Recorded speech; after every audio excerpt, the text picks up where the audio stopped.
रोहित सक्सेना जी, ये क्या हो गया? उपचुनाव को लेकर 9 सीटें इतनी महत्वपूर्ण हो गई कि सारे दांव पेच बीजेपी ने लगा दिए।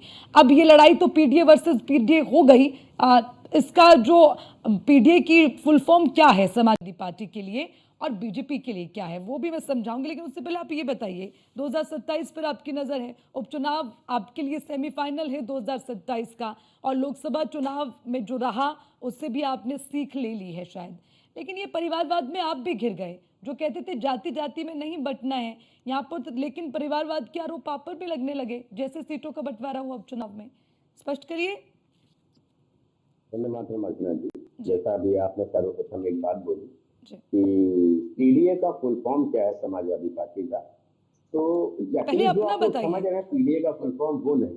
पहले अपना पीडीए बताइए का फुल रोहित जी। फॉर्म है, हाँ, पीडीए का फुल फॉर्म है परिवार डेवलपमेंट एजेंसी, जो कि उसका पूरा समर्थन अखिलेश यादव कर रहे हैं, परिवारों को डेवलप कर रहे हैं, परिवारों के साथ। और देखिए एक बात, यदि आप कार्यकर्ता हैं, उनके यहाँ से लोग आ रहे हैं, मैं कहूँगा फिर भी वो एक लेवल तक ठीक है कि भाई कोई किसी परिवार से आया है, उसके परिवार की सीट खाली हुई है तो लड़ रहा, ठीक। लेकिन आप अपने परिवार में ही बांटे दे रहे हैं, ये भी एक बहुत बड़ी चीज है कि अगर आप खुद को पिछड़ा मान करके और अपने ही लोगों को दे दो, कहते देखिए मैंने अपने जो है बात का पूरा 100% काम किया कि मैं पिछड़ों को दे रहा हूँ और आप दे अपने घर में रहें।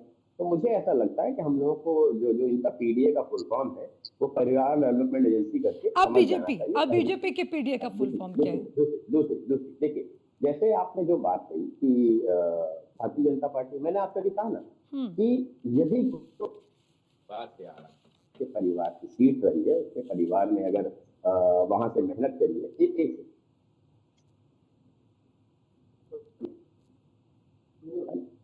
मेरी आवाज आ रही है आपको? आ रही है रोहित जी, अपनी बात पूरी कीजिए।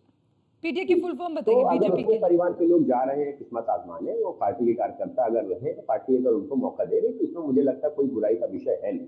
देखिए अभी आपने जैसे कहा सत्ता का सेमीफाइनल, सत्ता का सेमीफाइनल तब होता है जब हमें लग रहा होता है अगले साल चुनाव है, हमें वहां जाना है।